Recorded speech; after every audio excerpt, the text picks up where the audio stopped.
সবাইকে স্বাগত। এই ভিডিওতে আমি দশম শ্রেণীর অক্টোবর মাসে যে নতুন 50 নম্বরের অঙ্কের মডেল অ্যাক্টিভিটি কম্পিলেশন অর্থাৎ সংকলন প্রশ্নগুলো দিয়েছে তার উত্তরগুলো আলোচনা করব। তোমরা স্ক্রিনে অঙ্কের 50 নম্বরের প্রশ্নটা দেখতে পারছো। কি বলছে?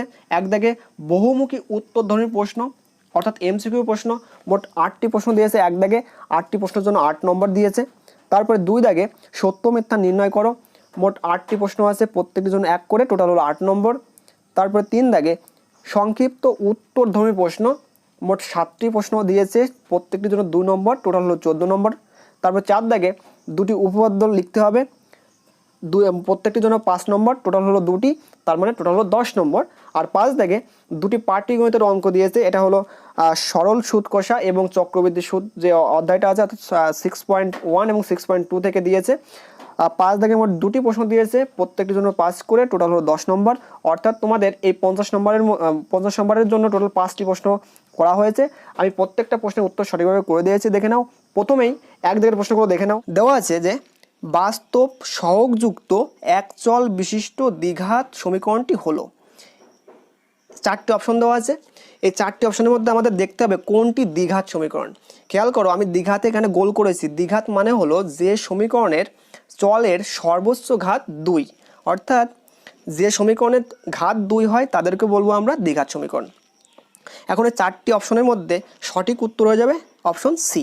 এখন সি কেন উত্তর হবে আমি তোমাকে বুঝিয়ে বলবো, ঠিক আছে? খেয়াল করো, অপশন এতে দেওয়া আছে x into x square minus 1। এখন তোমার অতটা করতে হবে না, শুধু এক্সের সঙ্গে এক্স স্কোয়ার গুণ করো, এক্স কিউ হয়ে যাবে। তাই এক্স কিউ করলে কত হবে? সর্বোচ্চ ঘাত 3 হয়ে যাবে। সেক্ষেত্রে প্রথম অপশনটা হবে না। এবার বি নম্বর অপশন খেয়াল করো, বলেছে এক্স স্কোয়ারের সঙ্গে এক্স স্কোয়ার গুণ, তাই এক্স স্কোয়ারের সঙ্গে এক্স স্কোয়ার গুণ করলে কত হয়? x4 হয়ে যায়। এক্ষেত্রেও এটা দ্বিঘাত সমীকরণ হবে না। এখন সি নম্বর সঠিক উত্তর কেন দেখে নাও। এক্সের সঙ্গে এক্স গুণ করলে এক্স স্কোয়ার হয়, অর্থাৎ এই সমীকরণের সর্বোচ্চ ঘাত 2 হয়ে যায়, এই জন্য সি নম্বর সঠিক উত্তর হয়ে যাবে। আর ডি নম্বর অপশন চেক করো, 2x আছে, এখানে এক্সের সর্বোচ্চ ঘাত 1, এক্ষেত্রে তো দ্বিঘাত হওয়ার কোনো প্রশ্নই থাকে না, এই জন্য সঠিক উত্তর হয়ে যাবে অপশন সি। ক্লিয়ার? এখন কীভাবে খাতায় লিখবে? প্রথমে প্রশ্নটা লিখবে, তারপরে এইভাবে যেভাবে আমি করে দিয়েছি এভাবে লিখে নেবে। উত্তর লিখে সি অপশন লিখবে, তারপরে লিখবে x into x minus 1 minus x equal to 0। আর কারণটা আমি দেখিয়ে দিয়েছি, গুণ করে দেখো সমীকরণটা পেয়েছি আমরা লাস্টে গিয়ে x square minus 2x equal to 0, যা একটি দ্বিঘাত সমীকরণ। খেয়াল করো, এখানে এক্সের সর্বোচ্চ ঘাত 2, এই জন্য এটি একটি দ্বিঘাত সমীকরণ। ক্লিয়ার? আশা করি বুঝতে পেরেছো। এবার আমরা আলোচনা করব 1-এর 2 নম্বর এমসিকিউটা। কি বলেছে? 2x minus 2 into x plus 3 equal to 0 সমীকরণটির বীজ দুটি হলো। আমরা সবাই জানি দ্বিঘাত সমীকরণের দুটি বীজ থাকে, এক্ষেত্রে এটি একটি দ্বিঘাত সমীকরণ এবং আমরা মিডল টার্ম সবাই করেছি এবং সবাই পারি। খেয়াল করো তো, এটা সে মিডল টার্মের মতো করে আছে কিনা, মানে দুটো অংশ আছে এবং সমান সমান শূন্য আছে। তার মানে এই সমীকরণটির বীজ বের করতে হলে এই প্রথম অংশ সমান সমান আলাদা করে শূন্য লিখবো, আর দ্বিতীয় অংশ আলাদা করে শূন্য লিখবো। খেয়াল করো, এই যে এখানে হয় প্রথম অংশ সমান সমান শূন্য লিখেছি, আর অথবা লিখে দ্বিতীয় অংশ সমান সমান শূন্য লিখেছি। এইভাবে করলেই কিন্তু আমাদের অঙ্কটা হয়ে যাবে। এখন কীভাবে করতে হবে দেখে নাও। আর 4টি অপশনের মধ্যে সঠিক উত্তর হয়ে যাবে অপশন সি, ঠিক আছে? এখন কারণটা দেখে নাও। কারণ হিসেবে তুমি এভাবে লিখে নেবে, হয় এক্স মাইনাস 2 ইকুয়াল টু 0, বা 2x সমান সমান 2, বা এক্স সমান সমান 2/2, 2 কেটে যাবে, অতএব এক্স সমান সমান 1। তার মানে সমীকরণটির একটি বীজ 1 আমরা পেয়ে গেলাম। এবার অথবা যে দ্বিতীয় অংশ আছে এটাকে যদি আলাদা করে শূন্য লিখি কেমন হবে? এক্স সমান সমান 3, ডান সাইডে গেলে -3 হয়ে যাবে। তার মানে আর একটা বীজ কত পেলাম? -3। অর্থাৎ দুটো বীজ হলো, একটা হলো 1 আর একটা হলো -3। এখন আমাদের দেখতে হবে অপশনের কোনটায় এই দুটো বীজ আছে। অপশন সিতে আছে, এই জন্য সঠিক উত্তর হয়ে যাবে অপশন সি। ক্লিয়ার? 1-এর 3 নম্বর প্রশ্ন, বার্ষিক 10% সরল সুদের হারে 50 টাকার 2 বছরের সুদ ওই একই হারে 100 টাকার 1 বছরের সুদের। অপশন এ বলেছে দ্বিগুণ, অপশন বি অর্ধেক, অপশন সি 1/4, অপশন ডি সমান। এক্ষেত্রে সঠিক উত্তর হয়ে যাবে অপশন ডি সমান। এখন কেন সঠিক উত্তর ডি হবে তার কারণটা দেখে নাও। আমি তোমাদের একটা কথা বলে রাখি, এখানে দেখবে দুটি ক্ষেত্র আছে, প্রথম ক্ষেত্র আর দ্বিতীয় ক্ষেত্র। তা প্রথম ক্ষেত্রের জায়গাটা আমাদের আমি আন্ডারলাইন করে রাখছি, এই পর্যন্ত হলো প্রথম ক্ষেত্র, ঠিক আছে। তো এখন প্রথম ক্ষেত্রে আমাদের সুদের পরিমাণটা বের করতে হবে। এখন প্রথম ক্ষেত্রে যে 10% আছে না, এই 10% থেকে বুঝে যাবো এটা হলো সুদের হার, আর এর মান 50 টাকার, এই 50 টাকার কি আসল, মানে পি এর মান 50 টাকা। 2 বছর, খেয়াল করো এই 2 বছর হলো সময়, টি এর মান। তাহলে প্রথম ক্ষেত্রে আমাদের সুদের পরিমাণটা বের করি। আমরা সবাই জানি যে সরল সুদের ক্ষেত্রে আই সমান সমান পি আর টি বাই 100, বা অনেকে বলে আই সমান সমান পি টি আর বাই 100, দুটোর মানেই এক, কোনো ভুল হবে না। খেয়াল করো এই জায়গায় আমাদের প্রথমে লিখে রাখতে হবে কী কী দেওয়া আছে সেইগুলো। প্রথম ক্ষেত্রে আসল পিস 50 টাকা, সময়টি 2 বছর, সুদের হার 10%, সুদ I1 লিখে রাখবো, কেননা প্রথম ক্ষেত্রে সুদ I1 আর দ্বিতীয় ক্ষেত্রে সুদ I2 বলবো, এই জন্য প্রথমটাকে I1 লিখবো। এখন সরল সুদের সূত্রটা অ্যাপ্লাই করব। খেয়াল করো আমি অ্যাপ্লাই করেছি এখানে I সমান সমান পি আর টি বাই 100 বা পি টি আর বাই 100 বললেও হবে। এখন পি এর মান, আর এর মান, টি এর মান বসানোর পরে কাটাকাটি করলাম, 50 দিয়ে 100 কাটলাম, 2 হলো, 2কে 2 দিয়ে কাটলাম, আবার পেলাম কয় টাকা, 10 টাকা। তাহলে প্রথম ক্ষেত্রে সুদের পরিমাণ 10 টাকা। এবার আমরা সেমভাবে দ্বিতীয় ক্ষেত্রে সুদের পরিমাণটা বের করব। তা আমরা প্রশ্নের দিকে তাকাবো, একটু খেয়াল করবে আমাদের প্রথম আন্ডারলাইন যেখানে শেষ হয়েছিল তারপর থেকে দেখব ওই একই হারে 100 টাকার 1 বছরের সুদের পরিমাণটা বের করতে বলেছে। ওই একই হার মানে কি, আগে ছিল 10% সুদের হার, তার মানে এবারও কিন্তু 10% সুদের হারই থাকবে, ক্লিয়ার। এবার দ্বিতীয় ক্ষেত্রে আসল হলো 100 টাকা, মানে পি এর মান 100 টাকা আর টি এর মান হলো 1 বছর। এখন আমরা আবার সেই সরল সুদের ক্ষেত্রে মানে মানটাগুলো বসিয়ে দেবো, হয়ে যাবে। এখানে খেয়াল করো দ্বিতীয় ক্ষেত্রে যেগুলো আমি বলেছি সেই মানগুলো আগে বসিয়ে নেব, তারপরে I2 মানে সুদের পরিমাণ আই সমান সমান পি আর টি বাই 100, এই সূত্রটা অ্যাপ্লাই করব, তারপরে মানগুলো বসিয়ে দেবো, পি এর মান, আর এর মান, টি এর মান বসানোর পরে দেখতে পেলাম 100 কেটে যায়, তারপরে I2 মান কত পেলাম, 10 টাকা। খেয়াল করো প্রথমেও পেয়েছি 10 টাকা, পরেও পেয়েছি 10 টাকা, তার মানে কি সুদের পরিমাণ প্রথম ক্ষেত্রে আর দ্বিতীয় ক্ষেত্রে সেম, তাই সুদের পরিমাণের কোনো চেঞ্জ হবে না, সমান হয়ে যাবে। এই জন্য এই 3 নম্বর প্রশ্নের সঠিক উত্তর হয়ে যাবে অপশন ডি, ক্লিয়ার। এবার আমরা আলোচনা করব 4 নম্বর প্রশ্ন, একটা জ্যামিতির প্রশ্ন দিয়েছে। ও কেন্দ্রবৃত্তের পি কিউ ও আর এস দুটি সমান দৈর্ঘ্যের জ্যা। খেয়াল করো প্রথমে একটা লজিক বলেছে কি পি কিউ এবং আর এস এই দুটি কি সমান, ক্লিয়ার। ও বিন্দু থেকে পি কিউ জ্যায়ের দূরত্ব 8 সেমি, তার মানে বৃত্তের কেন্দ্র থেকে এই পি কিউ যে জ্যাটা আঁকবো তার দূরত্ব কত বলেছে, 8 সেমি। ও বিন্দু থেকে, তার মানে সেম বিন্দু থেকে, কেন্দ্র থেকে আর এস জ্যায়ের দূরত্ব হবে, অপশন এতে বলা আছে 8 সেমি, বিতে 16 সেমি, সিতে 4 সেমি, ডিতে 10 সেমি। এক্ষেত্রে সঠিক উত্তর হয়ে যাবে অপশন এ 8 সেমি। এখন কেন 8 সেমি হবে তার কারণটা আমি করে দিয়েছি, দেখে নাও। খেয়াল করো তো এখানে এই যে কেন্দ্র আমি ও দিয়েছি, এই কেন্দ্র ও থেকে পি কিউ এর জ্যায়ের দৈর্ঘ্য ওরা কত বলেছে, 8 বলেছিল। আমরা সবাই জানি যে যদি সমান জ্যা থাকে, দুটি থাকুক তিনটি থাকুক, সবসময় কেন্দ্র থেকে তাদের দূরত্ব সমান হয়।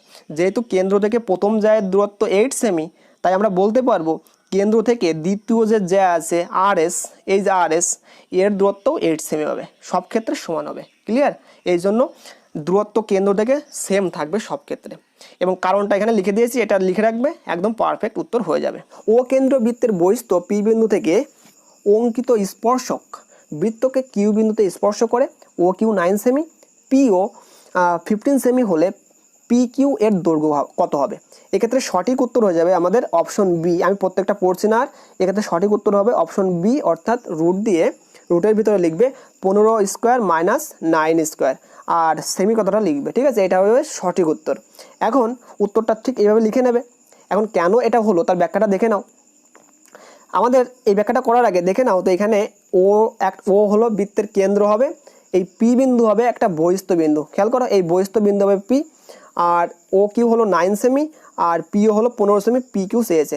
এখন উত্তরটা যখন করব বা ব্যাখ্যাটা যখন করব দেখে নাও, আমি একটা চিত্র এঁকেছি, এই চিত্রের ও হলো কেন্দ্র, ঠিক আছে, এই পি হলো বহিস্থ বিন্দু, আর ও পি বা পিও হলো 15 সেমি আমি দিয়েছি এটা, আর ও কিউ হলো 9 সেমি, ঠিক যেমন বলেছে ঠিক তেমন একটা চিত্র আমি এঁকে নিয়েছি। মনে রাখবে। আর এখানে পি কিউ হলো স্পর্শ করা বলেই দিয়েছে, মনে রাখবে স্পর্শক, এই যে স্পর্শক আছে, আর ও ও কিউ এটা হলো কি, ও কিউ হলো বৃত্তের ব্যাসার্ধ। মনে রাখবে স্পর্শক এবং ব্যাসার্ধের মধ্যে সবসময় 90 ডিগ্রি কোণ থাকে, ঠিক আছে। তাহলে আমি তোমাদের দেখিয়ে দেই, দেখো এখানে আমি লিখে রেখেছি 90 ডিগ্রি, তার মানে স্পর্শকের সঙ্গে ব্যাসার্ধ সবসময় 90 ডিগ্রি কোণ থাকে। আর এই কোণ যদি 90 ডিগ্রি হয়, নিশ্চয়ই এর বিপরীত বাহু কোনটা, এইটা, মানে ওপি, এটা হলো বিপরীত বাহু। মনে রাখবে যেখানে 90 ডিগ্রি থাকে তার বিপরীতটা হলো সবসময় অতিভুজ। তার মানে এই যে পি ও কিউ একটা ত্রিভুজ উৎপন্ন হয়েছে, এই ত্রিভুজের অতিভুজ হয়ে যাবে কিন্তু ওপি, ঠিক আছে। কেননা এটা একটা সমকোণী ত্রিভুজ, সমকোণী ত্রিভুজের অতিভুজ যদি এটা হয় তাহলে কি হবে, এইটা হবে ভূমি আর এটা হবে লম্ব। এখন পিথাগোরাসের উপপাদ্য থেকে আমরা কি জানি, দেখো তার আগে আমরা কয়েক জিনিস লিখে নিয়েছি। এই যে এখানে ও কিউ 9 সেমি, ও পি 15 সেমি আর পি কিউ চেয়েছে, তাই এটাকে হোয়াট চিহ্ন দিয়ে রেখেছি। যেহেতু পি ও কিউ একটি সমকোণী ত্রিভুজ, অতএব লম্ব স্কয়ার প্লাস ভূমি স্কয়ার সমান সমান অতিভুজ স্কয়ার, এটা সবাই জানি, এটা হলো পিথাগোরাসের উপপাদ্য। এখন দেখে দেখে শুধু মানটা বসিয়ে দেবো। দেখো লম্বের জায়গায় ও কিউ বসাতে পারি, O Q whole square, plus ভূমির জায়গায় পি কিউ হোল স্কয়ার সমান সমান অতিভুজের জায়গায় ও পি হোল স্কয়ার বসাতে পারি। এখন ও কিউ এর মান 9, পি কিউ এর মান চেয়েছে, থাকবে ওরকমই থাকবে, আর ও পির মান 15, তাই 15 লিখে দেবো। এখন হিসাব করে দেখতে পারছি এই 9 স্কোয়ারটাকে যদি ডান সাইডে নিয়ে যায় কেমন হবে, তাহলে মাইনাস হয়ে যাবে, তাহলে 15 স্কোয়ার মাইনাস 9 স্কোয়ার। আর যেহেতু স্কোয়ার আছে, এই স্কোয়ারটাকে তাড়াতে হবে, আমাদের পি কিউ এর মান বের করতে হবে। তাহলে ওই পাশে কী করতে হবে, রুট আনতে হবে বা বর্গমূল করতে হবে। তাহলে বর্গমূল করলে কী পাবো, root over 15 square minus 9 square সেমি, এটাই হয়ে যাবে কিন্তু উত্তর। এখন ডিটেলসে আলোচনা আর একটু করা যেতে পারতো, কিন্তু বেশি বড় হয়ে যাবে ভিডিওটা, তাই আমি তোমাদের সংক্ষেপে বোঝানোর চেষ্টা করছি। তাহলে এক্ষেত্রে সঠিক উত্তর কী হবে, অপশন বি, অর্থাৎ root over 15 square minus 9 square. দুটি নিরেট গোলকের বক্ষতলের ক্ষেত্রফলের অনুপাত 25:16। খেয়াল করো এখানে কি বলেছে, কিসের অনুপাত, বক্ষতলের ক্ষেত্রফলের অনুপাত, কিসের, তাও গোলকের। 25:16 বলেছে, তাদের আয়তনের অনুপাত চেয়েছে। মনে রাখবে এক্ষেত্রে সঠিক উত্তর হয়ে যাবে লাস্টের অপশন 125:64, এবং উত্তরটা ঠিক এভাবে লিখবে। এই পর্যন্ত উত্তরটা করবে, খাতায় লিখবে, আর কারণটা তোমাদের লিখতে হবে না, কারণটা ব্যাখ্যা আমি করে দিচ্ছি তোমাদের বোঝানোর জন্য। খেয়াল করো, ধরি গোলক দুটির ব্যাসার্ধ যথাক্রমে R1 এবং R2 একক, ঠিক আছে, লিখলাম। এখন আমাদের প্রশ্নে কিন্তু বক্ষতলের ক্ষেত্রফলের অনুপাত 25:16 লিখে দিয়েছে। তার মানে আমরা প্রথম গোলকের ক্ষেত্রফল কি পাবো, এই 4πr1 স্কোয়ার, প্রথম গোলকের ক্ষেত্রফল পেয়ে গেলাম। আর দ্বিতীয় গোলকের ক্ষেত্রফল 4πr2 স্কোয়ার। এদের অনুপাত যেহেতু প্রশ্ন দেওয়া আছে, তাই আমি এদের অনুপাতটা বের করেছি, সমান সমান 25:16 লিখেছি। এখন এই অনুপাত দুটোকে আমি বাই আকারে লিখবো, লিখেছি বাই আকারে লিখেছি। বাই আকারে লেখার পরে এই 4π কেটে যাবে, দেখো 4π কেটে যাবে। তাহলে থাকলো পরে কি, R1/R2 হোল স্কোয়ার লিখতে পারি, সমান সমান 5/4 হোল স্কোয়ার লিখতে পারি। এখন স্কোয়ার স্কোয়ার সূচকের নিয়মে উঠে যাবে, তাহলে R1/R2 পাবো কত, 5/4, ঠিক আছে। আশা করি এটা বুঝতে পারছো এটা। এখন আমাদের শেষে আয়তনের অনুপাত। এখন গোলকের আয়তনের সূত্র কি জানি, 4/3πr কিউ জানি, কিন্তু এক্ষেত্রে দুটো গোলক আছে, তাই আমরা এই প্রথম গোলকটাকে R1 লিখবো, আর দ্বিতীয় গোলকটাকে এখানে R2 লিখবো। ক্লিয়ার। এখন আমাদের দেখো আমি কিভাবে করে দিয়েছি, একটু ভুল, সূত্রটা ভুল পাতানো হয়েছে এখানে। এখানে আয়তনের অনুপাত লেখার পর এখানে 4/3 হবে, ঠিক আছে, এখানে 3 করে নেবে, 4/3, এখানেও 4/3 করবে, এখানেও 4/3, ঠিক আছে। একটু লিখতে ভুল হয়েছিল, তোমাদের বলে দিলাম। তারপরে লিখবো অতএব আয়তনের অনুপাত 4/3πr1 cube is to 4/3πr2 whole cube, ঠিক আছে। এখন এটাকে বাই আকারে লিখবে, বাই আকারে লিখলে 4/3π আর 4/3π কেটে যাবে, উপর নিচ কেটে যাবে, থাকবে পরে R1 whole cube by R2 whole cube. এটাকে লিখলে কীভাবে লেখা যাবে, R1/R2 হোল কিউ এইভাবে লেখা যেতে পারে। আর R1/R2 এর মান কত, খেয়াল করো তো, আমি একটু আগে বের করেছি, R1/R2 এর মান হলো এই যে 5/4, তাই আমি এই R1/R2 এর জায়গায় 5/4 বসাতে পারি। আর উপরে আগে থেকে হোল কিউ ছিল, তাহলে এই হোল কিউটা থাকার জন্য 5-এরও কিউ হয়ে যাবে, 4-এরও কিউ হয়ে যাবে। 5-এর কিউ 125, আর 4-এর কিউ হলো 64। আর এটাকে আমি যদি অনুপাত আকারে লিখি কত হবে, 125:64, ঠিক আছে। তাহলে আমাদের এক্ষেত্রে সঠিক উত্তর হয়ে যাবে 125:64। আর দুটি বৃত্ত পরস্পরকে সি বিন্দুতে বহিঃস্পর্শ করে। এ বি বৃত্ত দুটির একটি সাধারণ স্পর্শক বৃত্ত দুটিকে এ ও বি বিন্দুতে স্পর্শ করে, কোণ এ সি বি এর পরিমাপ হলো। এক্ষেত্রে সঠিক উত্তর হয়ে যাবে অপশন ডি, অর্থাৎ লাস্টের অপশন 90 ডিগ্রি। এবং উত্তরটা ঠিক এই পর্যন্ত লিখে নেবে। উত্তর লিখে অপশন ডি 90 ডিগ্রি করে রাখবে। এখন কেন 90 ডিগ্রি হবে তার কারণটা আমি ব্যাখ্যা করেছি, এখানে দেখে নাও। প্রথমে সুন্দর করে আমি একটা চিত্র এঁকেছি, তোমরা এই চিত্র আঁকতেও পারো নাও পারো, শুধুমাত্র উত্তর লিখলে হয়ে যাবে 90 ডিগ্রি পর্যন্ত। এখন বলেছে দুটি বৃত্ত পরস্পরকে সি বিন্দুতে বহিঃস্পর্শ করে। এখন এই চিত্রটা তোমাদের বুঝতে অসুবিধা হতে পারে, আমি সাইডে একটা চিত্র আমাদের এঁকে দেখাই। দেখতে পারছো এখানে, মনে করো এই একটা বৃত্ত আর এই আর একটা বৃত্ত এই জায়গায় পরস্পরকে সি বিন্দুতে ছেদ করেছে, ঠিক আছে। আচ্ছা, আমি দুটো বৃত্তের কেন্দ্রকে যোগ করলাম, মনে করো এই দুটো বৃত্তের কেন্দ্র, আর এদের একটা সাধারণ স্পর্শক হলো এ বি। আমি মনে করলাম সেই সাধারণ স্পর্শকটা হলো এইরকম, ঠিক আছে। আচ্ছা, এখানে স্পর্শক একটু ভুল হয়েছে, তোমরা এই মেন চিত্রে তাকাবে, যে চিত্র আমি এঁকে দিয়েছি খাতায়। আর দেখতে পাচ্ছো, মনে করো এটা হলো এ, এটা হলো বি, ঠিক আছে। এখন আমাদের বলেছে এ সি বি, তার মানে এ থেকে সি যোগ করো, আবার বি থেকে সি যোগ করো, তার মানে আমাদের এই অ্যাকচুয়ালি এই কোণটা কত বের করতে বলেছে, বুঝতে পারলে। এখন সবসময় মনে রাখবে এই কোণের মান 90 ডিগ্রি হয়, কেননা এইটা যখন আমরা যোগ করব স্পর্শকগুলি, খেয়াল করো, আমি যখন সাধারণ বিন্দু দিয়ে সাধারণ স্পর্শক অঙ্কন করব, খেয়াল করো এই মিডিল বরাবর একটা দাগ দিয়েছি, আমি এটা মুছে দিচ্ছি, তোমার বুঝে নিও, দেখো দেওয়া আছে, এটা হলো সাধারণ স্পর্শক। আবার প্রশ্নে এ ও বি এর এই একটা সাধারণ স্পর্শক আছে এ বি, খেয়াল করো এখানে এই এ বিটা আছে।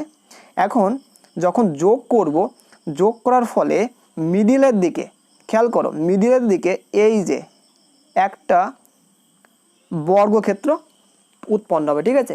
যেহেতু মিডিলে একটা বর্গক্ষেত্র উৎপন্ন হবে, আর বর্গক্ষেত্রের প্রত্যেকটা কোণ যেহেতু 90 ডিগ্রি হয়, তাহলে এই মিডিলের এই কোণটাও 90 ডিগ্রি হবে, এটাও 90 ডিগ্রি হবে, এটাও 90 ডিগ্রি। যেহেতু আমাদের এই মিডিলের এই কোণটা চেয়েছে সি এর কোণটা, তাই আমাদের এই সি এর কোণটার নাম আমরা কী বলতে পারি, ডান সাইডে দেখতে পারছো পি কিউ আর এস একটি বর্গক্ষেত্র উৎপন্ন হবে।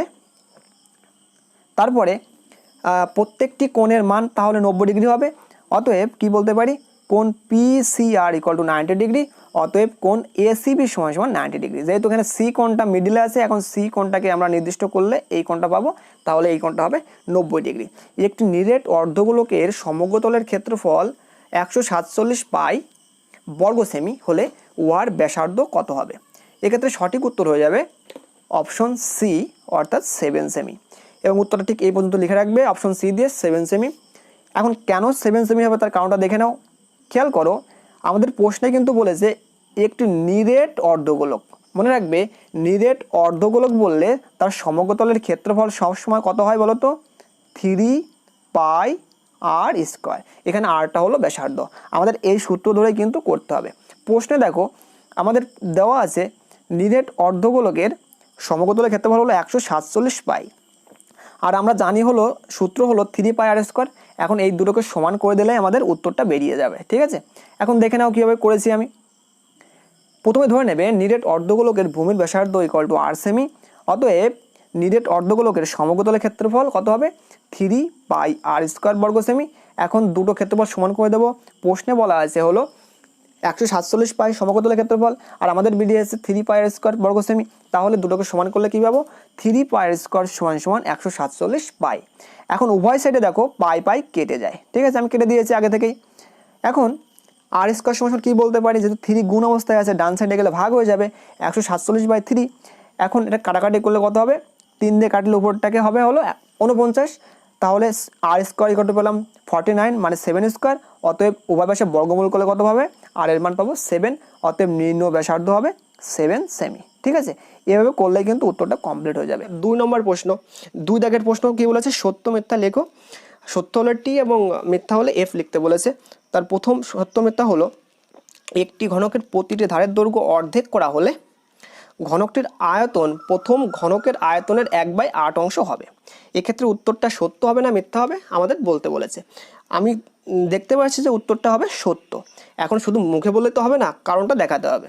এখন খেয়াল করো, ঘনকের প্রতিটি ধারের দৈর্ঘ্য অর্ধেক করা হলে, অর্ধেক মানে কি, প্রথমে যে দৈর্ঘ্যটা থাকবে পরবর্তীতে তার অর্ধেক হয়ে যাবে, মানে 2 দ্বারা ভাগ করতে হবে। এখন কারণটা আমি সুন্দরভাবে করে দিয়েছি, এভাবে করলেও তোমরা পারবে। প্রথম ক্ষেত্রে দ্বিতীয় ক্ষেত্রে লিখে নেবে। ধরি প্রথম ক্ষেত্রে ঘনকটির ধারের দৈর্ঘ্য এ একক, ক্লিয়ার। এবার লিখব অতএব ঘনকটির, এখানে ঘনক লেখা আছে এখানেও, অতএব ঘনকটির আয়তন এ কিউ ঘন একক। আমরা সবাই জানি ঘনকের আয়তন হলো বাহু কিউ বা ধারের কিউ, এখানে বাহুটা এ ধরেছি বা ধারটা এ ধরেছি তাই এ কিউ লিখব, তাহলে এ কিউ ঘন একক। আমরা প্রথম আয়তনটাকে V1 লিখব, ক্লিয়ার, এই V1 লিখে রাখবো। আমরা প্রথম আয়তনটাকে V1 এ সমান সমান এ কিউ লিখে রাখবো এবং অবশ্যই এককটা লিখবো ঘন একক। এবার আমরা দ্বিতীয় ক্ষেত্রে আয়তনটা বের করব। খেয়াল করো ঘনকটির ধারের দৈর্ঘ্য a/2 একক দ্বিতীয় ক্ষেত্রে, কেন বলো তো? প্রশ্ন তো বলেই দিয়েছে যে ধারের দৈর্ঘ্য অর্ধেক করা হয়েছে, তা প্রথম অবস্থায় আমাদের a ছিল, এখন দ্বিতীয় অবস্থায় a/2 হবে নিশ্চয়ই, অর্ধেক করলাম, তাহলে দ্বিতীয় অবস্থায় ঘনকটির আয়তনটা বের করতে হবে। তাহলে অতএব ঘনকটির আয়তন হয়ে যাবে, তাহলে বাহু কিউ হয়ে যাবে। এখন বাহুটা যেহেতু আমাদের a/2, তাহলে a/2 তার হোল কিউ করে দেবো এখানে, তাহলে আয়তনটা বেরিয়ে যাবে। তাহলে a/2 তার হোল কিউ ঘন একক। এখন এ কিউ হয়ে যাবে এবং 8/8 হয়ে যাবে। তাহলে আমরা এটাকে যদি সেপারেটভাবে লিখি এবং এটাকে আয়তনটাকে V2 দ্বারা প্রকাশ করব, যেহেতু আগেরটাকে আমরা V1 দ্বারা প্রকাশ করেছি, এটাকে V2 দ্বারা প্রকাশ করব। এবার এই যে এ কিউটা আছে এইটাকে একটু সাজিয়ে লিখব, V2 সমান এ কিউ ইন্টু 1/8, যেহেতু 8টা নিচেই আছে তাহলে এইটাকে সেপারেট করে লিখলে 1/8 আকারে লেখা যেতে পারে। এখন খেয়াল করো তো এই যে এ কিউ আছে এই আয়তনটা প্রথম ক্ষেত্রে আয়তন না, আর প্রথম ক্ষেত্রে আয়তনটাকে আমরা V1 দ্বারা প্রকাশ করেছি, এই যে V1, তাহলে আমরা বলতে পারি যে এই A1 এর এই এ কিউ এর জায়গায় আমি V1টা বসিয়ে দিতে পারি, কেমন আমাদের প্রথম সমীকরণ তো তাই আছে, ক্লিয়ার। তাহলে আমরা পাবো যে V2 সমান V1 ইন্টু 1/8, তার মানে দ্বিতীয় ক্ষেত্রে আয়তন হবে এই প্রথম ক্ষেত্রে যে আয়তন তার 1/8 অংশ। তার মানে আমাদের প্রশ্নটা একদম ঠিকই ছিল, তার মানে উত্তরটা হয়ে যাবে সত্য। আশা করি বুঝতে পারছো। এবার 2 নম্বর সত্য মিথ্যার দেখব, কি বলা আছে, a/2 = b/3 = c/4 হলে a:b:c সমান 4:3:2। এটা সত্য না মিথ্যা আমাদের বলতে বলেছে, এক্ষেত্রে উত্তরটা হয়ে যাবে মিথ্যা। এখন কেন মিথ্যা দেখে নাও, a/2 সমান b/3 সমান c/4 এটা লিখে নেবে। এখন আমরা সবাই জানি যে কোনো আনুপাতিক ভাগার আকারে থাকলে তাদের অনুপাত সবসময় সেই সংখ্যার নিচেই যে অনুপাতটা থাকবে আলাদা আলাদা থাকবে তাদের অনুপাতগুলো হয়ে যায়। এক্ষেত্রে আমাদের অনুপাতগুলো কী হওয়া উচিত ছিল, a:b:c সমান 2:3:4 হওয়া উচিত ছিল, ঠিক আছে। কিন্তু আমাদের প্রশ্নে বলেছে 4:3:2, উল্টো বলা আছে, তার মানে আমাদের প্রশ্নে ভুল বলা আছে, তাই উত্তরটা হয়ে যাবে মিথ্যা, ক্লিয়ার। এবার 2-3 নম্বর প্রশ্ন, আসল P টাকা এবং বার্ষিক চক্রবৃদ্ধি সুদের হার R% হলে দ্বিতীয় বছরের মূলধন PR/100 টাকা। খেয়াল করো এই অঙ্কটা কিন্তু চক্রবৃদ্ধির অঙ্ক, ঠিক আছে, কিন্তু আমাদের যে আসলটা বলা আছে এটা হলো সরল সুদের ক্ষেত্রে বের হয়, তাই আমাদের এইটা উত্তর সরাসরি বলে দেবো মিথ্যা। এখন কারণটা কি দেখিয়ে দিয়েছি। আমরা জানি যে চক্রবৃদ্ধির ক্ষেত্রে দ্বিতীয় বছরের সমূল চক্রবৃদ্ধি সূত্র হবে হলো P*1 + R/100 উপরে n, এখানে n হলো চক্রবৃদ্ধির ক্ষেত্রে সময়। আমরা সবাই জানি চক্রবৃদ্ধির ক্ষেত্রে সময় n হয় এবং সরল সুদের ক্ষেত্রে সময়টা t হয়, ঠিক আছে। এক্ষেত্রে দ্বিতীয় বছরের ক্ষেত্রে চক্রবৃদ্ধি বা আসল বা মূলধন বের করতে বলেছে, তাই আমাদের p এর মান p থাকবে কারণ আসল P টাকা এবং সময়টা হলো দ্বিতীয় বছর, তার মানে সময় n এর জায়গায় 2 হবে। আমাদের হওয়া উচিত ছিল এইটা P*1 + R/100 তার হোল স্কোয়ার, কিন্তু আমাদের প্রশ্নে বলেছে যে PR/100 মূলধনটা, তার মানে প্রশ্নে ভুল বলা আছে, তাই উত্তরটা হয়ে যাবে মিথ্যা। 2-4 নম্বর প্রশ্ন, একটা বৃত্ত দেখতে পাচ্ছ, চিত্রে ও কেন্দ্রবিশিষ্ট বৃত্তে AB একটি ব্যাস, বৃত্তের ভেতরে Q একটি বিন্দু, কোণ AQB সর্বদা সূক্ষ্মকোণ হবে। এক্ষেত্রে সঠিক উত্তর হয়ে যাবে মিথ্যা। এখন কেন মিথ্যা তার কারণটা বলি, খেয়াল করো এখানে আমাদের বলেছে AQB সর্বদা সূক্ষ্মকোণ হবে। সূক্ষ্মকোণ কাকে বলে আমাদের জানতে হবে, যে কোণের মান 0 ডিগ্রি থেকে বড় কিন্তু 90 ডিগ্রি থেকে ছোট তাকে আমরা বলি সূক্ষ্মকোণ। কিন্তু এক্ষেত্রে দেখতে পাচ্ছি যে কোণ APB এটা হলো অর্ধবৃত্তস্থ কোণ, তাই এর মান হবে 90 ডিগ্রি। তাহলে আমরা বলবো চিত্রে কোণ APB = 90 ডিগ্রি, কিন্তু AQB এটা হলো বৃত্তের ভিতরে অবস্থিত, অর্থাৎ পরিধিরও ভিতরে অবস্থিত, তাই মনে রাখবে যে বৃত্তের ভিতরে যে কোণ অবস্থিত হয় সেটা সবসময় 90 থেকে বড় হয়। তাহলে আমাদের সূক্ষ্মকোণের শর্ত কিন্তু এখানে মানছে না, অর্থাৎ 90 ডিগ্রি থেকে এ কিউ এর মান এ কিউ বি এর মান বেশি হয়ে যাচ্ছে। এর জন্য আমরা বলবো যে এ কিউ বি সর্বদা সূক্ষ্মকোণ হবে না। তাহলে উত্তরটা কি হবে? মিথ্যা। ত্রিভুজ এ বি সি এর বিসি বাহুর উপর, আচ্ছা এখানে বানানটা ভুল হয়েছে, তোমরা ঠিক করে নিও, এখানে উপর হবে, ঠিক আছে। বিসি বাহুর উপর ডি এমন একটি বিন্দু যে এডি লম্ব বিসি, সুতরাং ত্রিভুজ এ বিডি সর্বসম ত্রিভুজ সিএডি। এক্ষেত্রে উত্তরটা হয়ে যাবে মিথ্যা। তোমাদের কারণটা বলে দেই। এখানে বলেছে যে এবিসি একটা ত্রিভুজ, আমি মনে করলাম এ বিসি যে কোনো একটা ত্রিভুজ আঁকলাম, এ আঁকলাম যে কোনো ত্রিভুজ, এটাকে বিস আর এটা সি আর এটা উপরে দিলাম এ, ঠিক আছে। বলেছে বিসি বাহুর উপর ডি এমন একটি বিন্দু এডি লম্ব বিসি, এই এখানে লম্ব আঁকতে বলেছে, মনে করো এখানে ডি, ঠিক আছে। বলেছে এ বিডি মানে এই সাইডের যে ত্রিভুজটা আছে এবং এই সাইডের যে ত্রিভুজটা আছে তারা কি পরস্পর সর্বসম। কিন্তু খেয়াল করো আমাদের উপরের যে বিন্দু থেকে, যে কৌণিক বিন্দু থেকে লম্ব আঁকা হয়েছে সেটা কিন্তু 90 ডিগ্রি নয়, মনে রাখবে। যদি কৌণিক বিন্দুটা 90 ডিগ্রি হয় তাহলেই কিন্তু সবসময় এই দুই সাইডের ত্রিভুজ দুটো সর্বসম হয়। কিন্তু আমাদের এখানে স্পষ্টভাবে বলে দেওয়া আছে এখানে কোনো 90 ডিগ্রি কোণ নেই কিন্তু, ঠিক আছে। তাহলে আমরা বলতে পারবো যে এইটা কিন্তু মিথ্যা হবে উত্তর, ঠিক আছে। নেক্সট প্রশ্ন, শুভেন্দু এবং নৌশদ যথাক্রমে 1500 টাকা এবং 1000 টাকা দিয়ে একটি ব্যবসা শুরু করে 1 বছর পরে ব্যবসায় 75 টাকা ক্ষতি হলে শুভেন্দুর ক্ষতি হয় 30 টাকা। এক্ষেত্রে সঠিক উত্তর হয়ে যাবে কি? মিথ্যা, ঠিক আছে। কেননা এখানে শুভেন্দুর ক্ষতি 30 টাকা হবে না, 45 টাকা হবে। কারণটা দেখে নাও, কারণটা তোমাদের লিখতে হবে না, শুধু উত্তরটা লিখলেই হবে। শুভেন্দু এবং নৌশদের মূলধনের অনুপাত কত দেওয়া আছে প্রশ্নে? 1500:1000 লিখেছি এখানে। এখন এটাকে অনুপাতে ছোটো করলে কত হবে? 3:2 হয়ে যাবে। এখন মোট ক্ষতি হয়েছিল 75 টাকা। খেয়াল করো আমাদের প্রশ্নে বলাই আছে মোট ক্ষতি হলো 75 টাকা। তাহলে লিখবো 75 টাকার মধ্যে শুভেন্দুর ক্ষতি 75 ইন্টু শুভেন্দুর যেহেতু অনুপাতটা 3 ছিল তাই 3 লিখবো, আর নিচে লিখবো অনুপাতের যোগফল অর্থাৎ 3+2, ঠিক আছে। 75 গুণ 3/3+2 মানে 75 গুণ 3/5। এখন 75 আর 5 কাটাকাটি করলে 15 হয়, তাহলে 3×15 কত? 45। তাহলে আমাদের হওয়া উচিত ছিল শুভেন্দুর ক্ষতি হলো 45 টাকা, কিন্তু আমাদের প্রশ্নে বলেছে কত টাকা? 30 টাকা। এক্ষেত্রে আমাদের উত্তরটা হয়ে যাবে এই জন্য মিথ্যা। একটা জ্যামিতি দিয়েছে, দেখতে পাচ্ছ একটা চিত্র আছে, পাশের চিত্রে এসটি সমান্তরাল কিউআর হলে পিকিউ বাই পিএস সমান সমান পিআর বাই পিটি হবে। এক্ষেত্রেও কিন্তু সঠিক উত্তর হয়ে যাবে সত্য, ঠিক আছে। উত্তরটা এভাবে লিখবে, উত্তর হয়ে যাবে কি? সত্য। এখন কারণটা এখানে থ্যালেস উপপাদ্য প্রযোজ্য হয়। তোমরা এই উপপাদ্যটা এই থ্যালেসের উপপাদ্যের প্রয়োগটা 238 পৃষ্ঠায় বইয়ে পেয়ে যাবে। তোমরা ওখানে ক্লিয়ারভাবে অনেকভাবে কিন্তু ব্যাখ্যা করা আছে থ্যালেসের উপপাদ্য থেকে কি কি অনুপাত হতে পারে সমান্তরাল হলে, সবগুলো কিন্তু পেয়ে যাবে। আর এক্ষেত্রে আমাদের যেহেতু থ্যালেসের উপপাদ্যটা প্রযোজ্য হচ্ছে, এখানে যেহেতু বলেছে এই এসটি আর হলো এই কিউ আর হলো সমান্তরাল, তার মানে আমাদের বলেছে এখানে পি কিউ মানে হলো টোটাল এই পি থেকে কিউ এই পর্যন্ত, মানে বড়টার সঙ্গে পিএস উপরের অংশের শুধুমাত্র অনুপাত করেছে। তার মানে ডান সাইডেও পুরোটার সঙ্গে উপরের অংশ যদি মিল থাকে তাহলে আমাদের থ্যালেসের উপপাদ্য প্রযোজ্য হবে। খেয়াল করো ডান সাইডেও দেখো পি আর বলতে পুরোটা আর পিটি বলতে শুধু উপরের অংশ, তার মানে আমাদের এখানে থ্যালেসের উপপাদ্য কিন্তু প্রযোজ্য হয়েছে। তাই এক্ষেত্রে কিন্তু সঠিক উত্তর হয়ে যাবে কি? সত্য। আর শঙ্কুর তির্যক উচ্চতা শঙ্কুর উচ্চতার দ্বিগুণ হলে শঙ্কুর ব্যাসার্ধ হবে উচ্চতা ইন্টু √3। এক্ষেত্রেও সঠিক উত্তরটি হয়ে যাবে কি? সত্য, ঠিক আছে। এখন কেন সত্য হবে আমি করে দিয়েছি, তোমরা কারণটা দেখে নাও, শুধুমাত্র উত্তরটা লিখলেই হতো, তাও আমি কারণটা দেখে দিয়েছি। কারণ ধরি শঙ্কুর তির্যক উচ্চতা L একক, উচ্চতা H একক এবং ব্যাসার্ধ R একক। আমাদের প্রশ্নে বলেছে তির্যক উচ্চতা শঙ্কুর উচ্চতার কত? দ্বিগুণ। তার মানে আমরা বলতে পারি, যেহেতু প্রশ্ন অনুসারে কি বলতে পারি তাহলে L = 2H, তির্যক উচ্চতা হলো কার? উচ্চতার দ্বিগুণ। উভয় পাশে কি করলাম? বর্গ করব, ঠিক আছে। তাহলে L² = 2H হোল স্কোয়ার, উভয় পাশে বর্গ করলে এটাই হবে।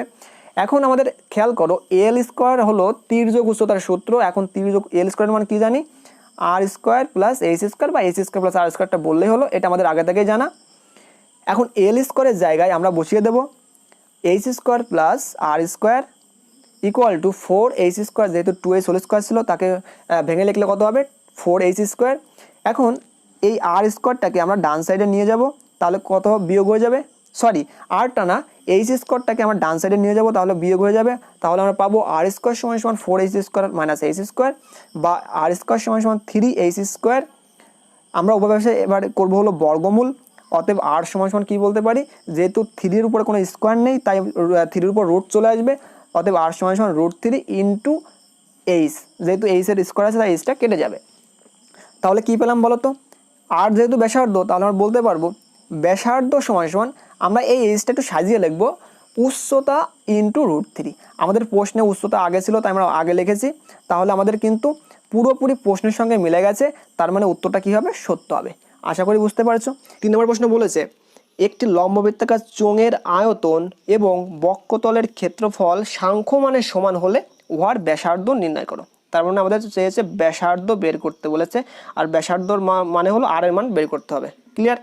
এখন আমাদের একটা শর্তমতে আসবে, সেই শর্তমতটা হলো এই চোঙের আয়তন যা হবে আর চোঙের ক্ষেত্রফল যা হবে তাদের সাংখ্যমান সমান, তার মানে দুটোকে আমরা সমান করে দেব। অঙ্কটা কীভাবে করতে হবে একটু দেখে নাও। প্রথমেই ধরে নেবে, ধরি লম্ববৃত্তাকার চোঙটির ব্যাসার্ধ আর একক এবং উচ্চতা এইচ একক। এই কথা দুটো লিখে নেবে বা এই দুটো লিখে নেবে, ঠিক আছে? এখন আমাদের চোঙের আয়তন বের করব এবং ক্ষেত্রফল বের করব। অতএব চোঙটির আয়তন সমান সমান পাই আর স্কোয়ার এইচ ঘন একক। আমরা সবাই জানি চোঙের আয়তন হলো পাই আর স্কোয়ার এইচ। ক্লিয়ার? এবার আমাদের কাজে লাগবে বক্ষতলের ক্ষেত্রফল। অতএব চোঙটির বক্ষতলের ক্ষেত্রফল, এই সূত্রটা আমরা সবাই জানি 2 পাই আর এইচ, আর একক অবশ্যই বর্গ একক লিখব। এবার আমাদের প্রশ্নে বলেই দিয়েছে যে আয়তন এবং বক্ষতলের ক্ষেত্রফলের সাংখ্যমান সমান, তার মানে দুটোকে আমরা সমান করে দেব। অর্থাৎ আমরা লিখতে পারি প্রশ্নানুসারে এই যে আমাদের আয়তন ছিল এবং এই যে আমাদের ক্ষেত্রফল, এই দুটোকে সমান করে দেব। পাই আর স্কোয়ার এইচ সমান সমান 2 পাই আর এইচ। ক্লিয়ার? এখন এই পাই কেটে যাবে, এই এইচ কেটে যাবে, এবং এখানে আর স্কোয়ার আছে, এখানে আর আছে, কেটে যাবে, কিন্তু আমি ফ্রেশ করে লিখবো, তাই আর স্কোয়ার সমান সমান 2r লিখবো। তার মানে এখানে আর স্কোয়ার আর এখানে আর আছে, কেটে গেলে একটা আর থেকে যাবে, তার মানে পেয়ে যাব কি আর সমান সমান 2। অতএব নির্ণয় চোঙটির ব্যাসার্ধ হয়ে যাবে 2 একক। ক্লিয়ার?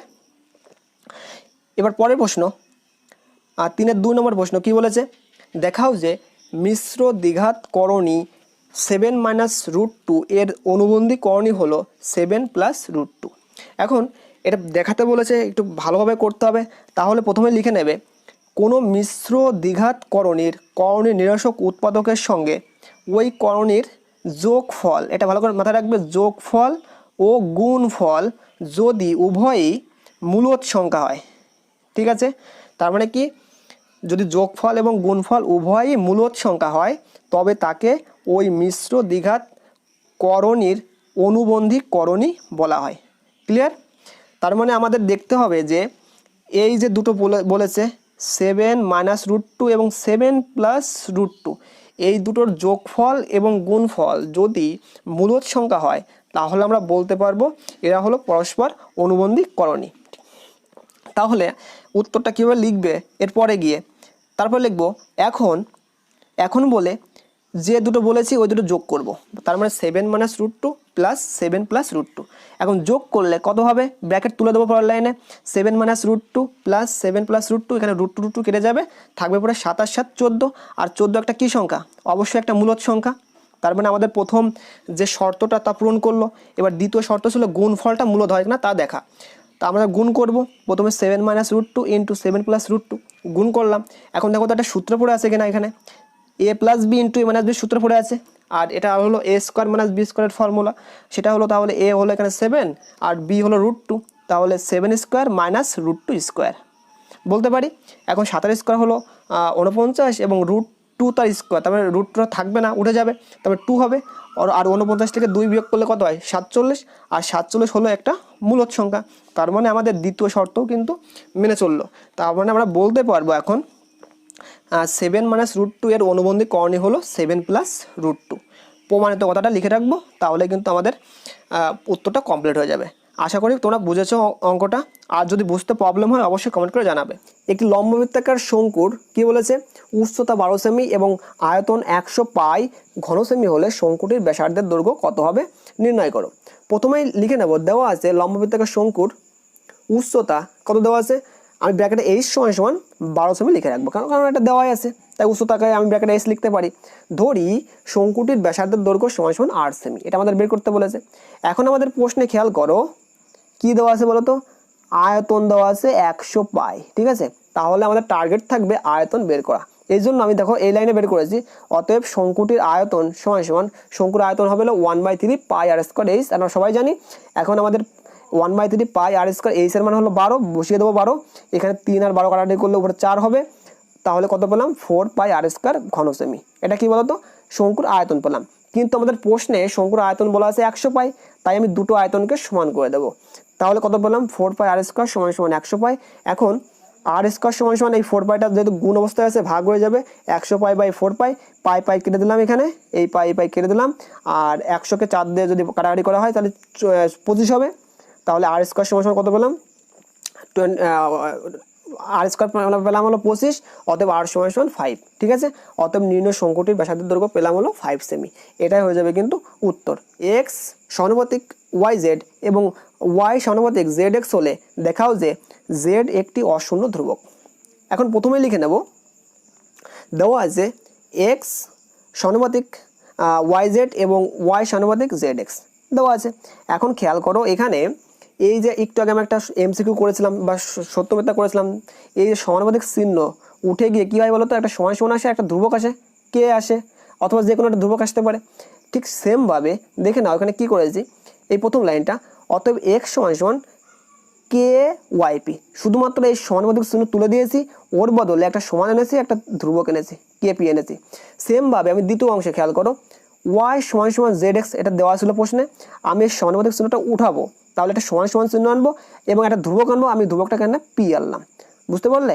তাহলে আমি সমানুপাতিক চিহ্ন তুললে একটা সমান সমান চিহ্ন আনবো আর একটা ধ্রুবক আনবো, এবং অবশ্যই সাইডে এটা লিখবে কিন্তু এই কে কমা পি অশূন্য ধ্রুবক, যেহেতু আমরা কে আর পিটা ধ্রুবক ধরে নিয়েছি, এই জন্য সাইডে অবশ্যই উল্লেখ করতে হবে, না হলে কিন্তু তোমাদের নাম্বার কাটতে পারে। এবং এক কাজ করবে, প্রথমটাকে 1 নং সমীকরণ আর দ্বিতীয়টাকে 2 নং সমীকরণ দিয়ে রাখবে, ক্লিয়ার। এবার খেয়াল করো এই যে প্রথম সমীকরণেও কিন্তু ওয়াই আছে, আবার দ্বিতীয় সমীকরণেও ওয়াই আছে, ক্লিয়ার। এখন এক কাজ করব, যে এই 2 নং সমীকরণে, এই 2 নং সমীকরণের ওয়াই এর মান, তাই লিখবো 2 নং সমীকরণের ওয়াই এর মান 1 নং সমীকরণে বসিয়ে পাই, লিখবো। এখন 1 নং সমীকরণটা বসালাম, এক্স সমান সমান কে ওয়াই জেড। এখন 2 নং সমীকরণে ওয়াই মান কত ছিল, পি জেড এক্স, আমি এই মানটা এখানে বসিয়ে দেবো, অতএব বা এক্স সমান সমান কে ইন্টু ওয়াই এর মানটা পি জেড এক্স, আর জেড আগে থেকে ছিল তাই এখানে জেড লিখবো, বুঝতে পারলে। এখন পরের লাইনে এক্স সমান সমান K P x Z square, যেহেতু এখানে জেড আর জেড দুবার আছে, গুণ অবস্থায় আছে, তাহলে কি হবে, গুণ হয়ে যাবে, আর জেড গুণ জেড গুণ জেড স্কোয়ার। আর দেখো খেয়াল করে বা সাইডে এক্স আর ডান সাইডের এক্সটা কেটে যাবে, ক্লিয়ার। পরের লাইনে কী পেলাম, 1 সমান সমান কে পি জেড স্কোয়ার। এখন আমাদের জেড স্কোয়ারের মানটা বের করতে হবে, বা 1/কেপি, যেহেতু এখানে কেপিটা গুণ অবস্থায় আছে, বা সাইডে হলে ভাগ হয়ে যাবে, তাহলে 1/কেপি সমান সমান জেড স্কোয়ার। পরের লাইনে সাজিয়ে লিখেছি, জাস্ট এই লাইন আর এই লাইন সেম লাইন, আমি জেড স্কোয়ার সমান সমান 1/কেপি লিখতে পারি, বা জেড সমান সমান plus minus root over KP, যেহেতু এখানে স্কোয়ার ছিল আমি স্কোয়ারটাকে তাড়াবো, তাই আমি কী করবো, ওয়াই পাশে বর্গমূল করবো, বা জেড সমান সমান প্লাস মাইনাস রুট ওভার 1/কেপি বলতে পারি। আর যেহেতু এই কে আর পি কি বলতো, এই কে পি নিজে একটা ধ্রুবক, আবার যে কোনো সংখ্যা সেও ধ্রুবক, আবার রুট থাকলে রুটের মান কত হয়, উপরে পাওয়ারে হাফ হয়ে যায়, মনে রাখবে। মনে করো এখানে তোমাদের বুঝেই বলি, এটা একটু টাইম লাগুক, তোমরা জেনে নাও। মনে করো এই জায়গায় আছে হলো এক্সের উপরে মনে করো রুট আছে, আমি এটাকে লিখতে পারি এক্সের উপরে 1/2 লিখতে পারি, ঠিক আছে। তাহলে এই 1/2 নিজেও ধ্রুবক, আবার এখানে এক্সটা ধ্রুবক নয়, আমি তোমাকে বোঝানোর জন্য বলছিলাম। এখানে খেয়াল করো এই জায়গায় কে পি নিজেই ধ্রুবক, 1 ধ্রুবক, আবার রুটও ধ্রুবক, এই জন্য বলতে পারি জেড সমান সমান অশূন্য ধ্রুবক। এক্ষেত্রে উত্তরটা হয়ে যাবে, অতএব জেড সমান সমান অশূন্য ধ্রুবক প্রুভড, ঠিক আছে। এটা হয়ে যাবে কিন্তু উত্তর, এভাবে লিখবে হয়ে যাবে। আর 3 বন্ধু এ কমা বি এবং সি একসঙ্গে কিছু মূলধন নিয়ে একটি বাস ক্রয় করেন। তারা ঠিক করেন যে মোট আয়ের 2/5 অংশ কাজের জন্য 3:2:2 অনুপাতে ভাগ করে নেবেন। কোনো এক মাসে যদি 29,260 টাকা আয় হয়, তাহলে কাজের জন্য এ এর আয় বি এর আয় থেকে কত বেশি হবে। খেয়াল করো আমাদের এখানে কিন্তু মোট আয় দেওয়া আছে কত, 29,000 260 টাকা। আর আমাদের খেয়াল করো মোট আয়ের 2/5 অংশ কাজের জন্য 3:2:2 অনুপাতে ভাগ করে। তার মানে আমাদের প্রথম কাজ হলো মোট আয়ের 2/5 অংশ কত হয় সেটা বের করা। দেখে নাও, প্রথমে লিখে রাখবে দেওয়া আছে মোট আয় সমান সমান 29,260 টাকা। আর মোট আয়ের 2/5 অংশ সমান সমান কী বলতে পারি, মোট আয় যেহেতু 29,260 টাকা, তাহলে বলতে পারবো 29,260 ইন্টু 2/5, তাই টাকা হয়ে যাবে অংশটা। এখন 5 দিয়ে যদি এটা কাটাকাটি করা হয় তাহলে উপরে কত হবে, 5,852, আর 5,852কে 2 দ্বারা যদি গুণ করা হয় তাহলে হবে 11,704 টাকা। তার মানে মোট আয়ের, এই যে প্রশ্নে বলা আছে মোট আয়ের 2/5 অংশ কত পেলাম, 11,704 টাকা। এই টাকাটা কিন্তু আমাদের এবার যে অনুপাতগুলো দেওয়া আছে সেটাই সেই অনুপাতে ভাগ করে নিতে হবে। দেখে নাও, অতএব বলতে পারবো আমরা এ কমা বি ও এবং সি, এখানে একটু ভুল হয়েছে, মাঝে এটা ও দেবে, ঠিক আছে। এ কমা বি ও সি 3 বন্ধু 11,704 টাকা 3:2:2 অনুপাতে ভাগ করে নেবেন। ক্লিয়ার? এখন অনুপাতগুলো যোগফল বের করব। 3:2:2 3 + 2 + 2 করলে কত হবে, 7 হয়ে যাবে। এখন আমাদের এই যে টাকাটা পেলাম 11,704 টাকা, এই টাকাটা এ এবং বি এর মধ্যে আমাদের আয়টা বের করতে হবে, ঠিক আছে। কেননা আমাদের প্রশ্নে শুধু এ আর বি আছে। দেখো খেয়াল করে, এ এর আয় বি এর আয় থেকে কত বেশি চেয়েছে, তার মানে শুধু এ এর আয় আর বি এর আয়টা বের করলেই হবে, ঠিক আছে। সি এর আয়টা না বের করলেও চলবে। এখন আমি লিখব অতএব 11,704 টাকার মধ্যে এ এর আয় কত হবে, 11,704 গুণ, যেহেতু এখানে এ এর অনুপাত আছে কত, 3, আর আমাদের অনুপাতের যোগফল কত, এ এর অনুপাত আছে 3 এবং অনুপাতের যোগফল আছে 7, তার মানে আমরা বলতে পারবো 11,704 গুণ 3/7, এটা হলো এ এর আয়। কাটাকাটি করলে 7 দিয়ে কত হবে, 1,672 হবে। ওটাকে যদি 3 দ্বারা গুণ করা হয় হবে হলো 5,016 টাকা। তার মানে আমরা কি পেলাম, এ এর আয় পেলাম কত, 5,016 টাকা। এখন আমরা সেমভাবে 11,704 টাকার মধ্যে বি এর আয়টা বের করব। দেখে নাও, তাও লিখবো অতএব 11,704 টাকার মধ্যে বি এর আয় 11,704 গুণ 2/7, কেননা এখানে 2 হলো বি এর অনুপাত, ঠিক আছে। এই 2 হলো বি এর অনুপাত আর যোগফল হলো 7, তাহলে আমাদের কত হবে, 11,704 গুণ 2/7, কাটাকাটি করলে উপরে হবে 1,672 ইন্টু 2 করলে হবে 3,344 টাকা। তার মানে এটা পেলাম হলো কার আয়, বি এর আয়। আর আগেরটা কার আয় পেয়েছিলাম, এ এর আয়। আমাদের প্রশ্নে চেয়েছে এ এর আয় বি এর আয় থেকে কত বেশি, অবশ্যই এ এর আয়টা বেশি, কারণ কতটা বেশি সেটা জানতে চেয়েছে। এবার লিখবো অতএব এ এর আয় বি এর আয় থেকে বেশি হবে, তাহলে এ এর আয় থেকে আমি বি এর আয়টা বিয়োগ করব, অর্থাৎ 5,016 মাইনাস 3,344 টাকা, এটাকে বিয়োগ করলে হবে 1,672 টাকা। তাহলে এইটাই হয়ে যাবে কিন্তু নির্ণয় উত্তর, ঠিক আছে। তার মানে এ এর আয় বি এর আয় থেকে 1,672 টাকা বেশি। একটি লম্ববৃত্তাকার চোঙ ও লম্ববৃত্তাকার শঙ্কুর ভূমিতলের ব্যাসার্ধের দৈর্ঘ্যের অনুপাত 3:4। আগে থেকে বলি এটা কিসের অনুপাত, ব্যাসার্ধের অনুপাত কি 3:4, কার কার, চোঙের আর হলো শঙ্কুর। তার মানে এখানে চোঙের হলো 3 বলতে পারি আর শঙ্কুর হলো 4 বলতে পারি। তাদের আয়তনের অনুপাত, কিসের অনুপাত, আয়তনের অনুপাত হলো 9:8, অর্থাৎ চোঙের আয়তন এখানে 9 বলতে পারি, শঙ্কুর আয়তন এখানে 8 বলতে পারি। চোঙ ও শঙ্কুর উচ্চতার অনুপাত চেয়েছে, তার মানে এখানে আমাদের যেহেতু দুটো ঘনবস্তু আছে, চোঙেরটাকে আমি H1 উচ্চতা ধরবো আর শঙ্কুকে আমি H2 ধরবো, তার মানে আমাদের লাস্টে H1:H2 বের করতে বলেছে। আশা করি বুঝতে পারছো। আমাদের প্রথম কাজ হবে সবগুলো ধরে নেওয়া। ধরি লম্ব বৃত্তাকার চোঙের উচ্চতা H1 একক এবং ব্যাসার্ধ R1 একক। ক্লিয়ার? সেমভাবে আমরা লিখবো আবার, আচ্ছা এখানে এটা হলো আবার লেখা আছে, ঠিক আছে, এটা একটু প্রবলেম হয়েছে, বানানটা মনে হয়। আবার ধরি শঙ্কুর উচ্চতা H2 একক এবং ব্যাসার্ধ R2 একক। আমরা আলাদাভাবে বের করে নিলাম, ধরে নিলাম সব কিছু। এবার এক কাজ করব, আমরা আয়তনটা বের করে রাখবো। অতএব চোঙের আয়তনের সূত্র জানি পাই আর স্কয়ার এইচ।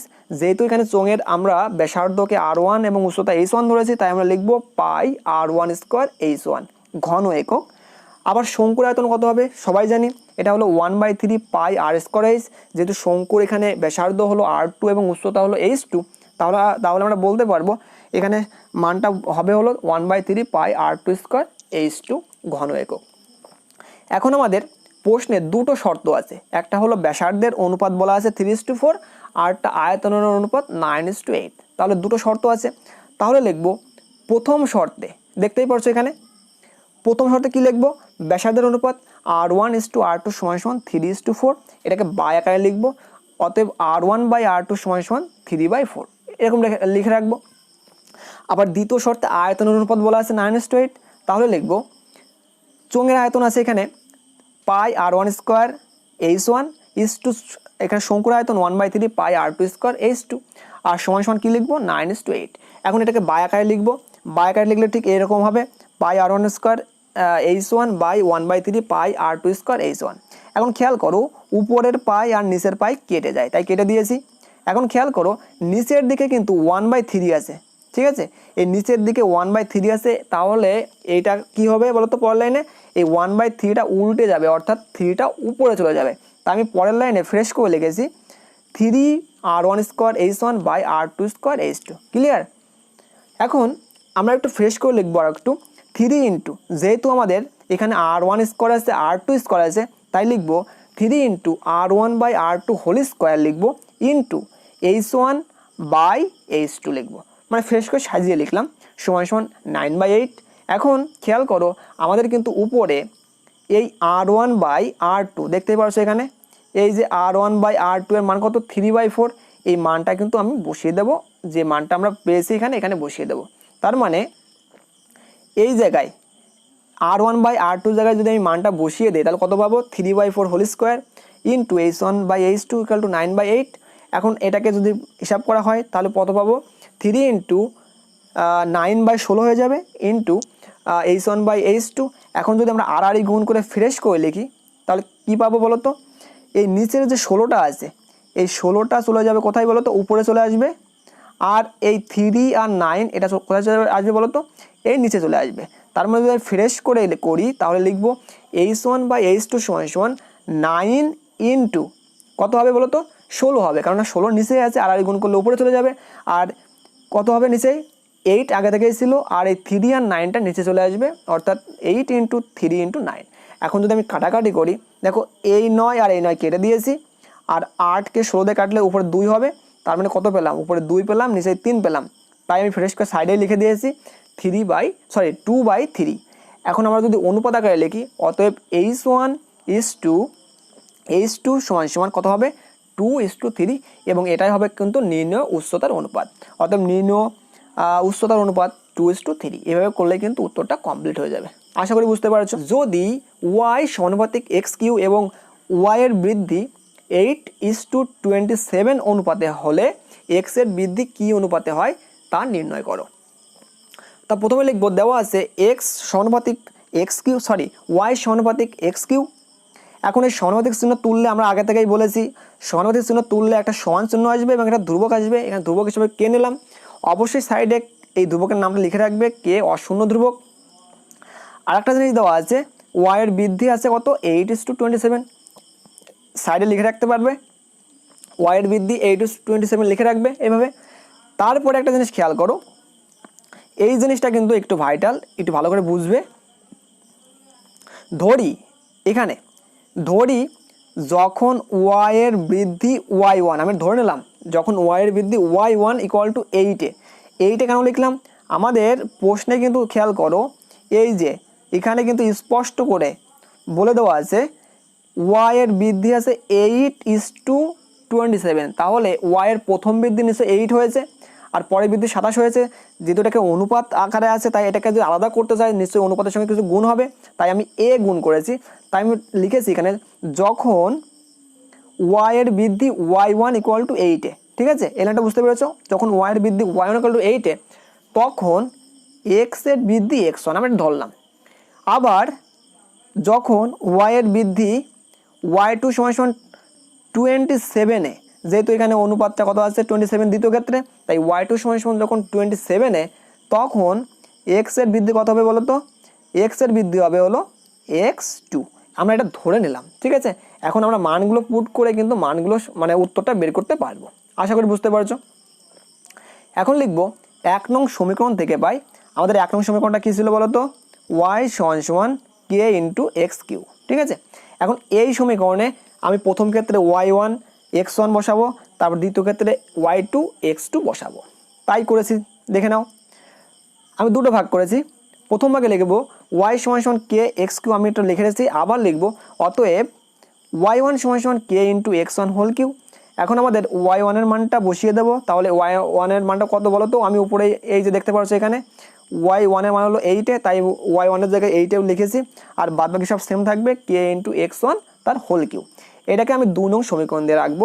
সেমভাবে ডান সাইডে y = k x3, আমি ওখানে দ্বিতীয় ক্ষেত্রে y এর বৃদ্ধিটা লিখবো, অর্থাৎ y2 = k × x2 whole Q.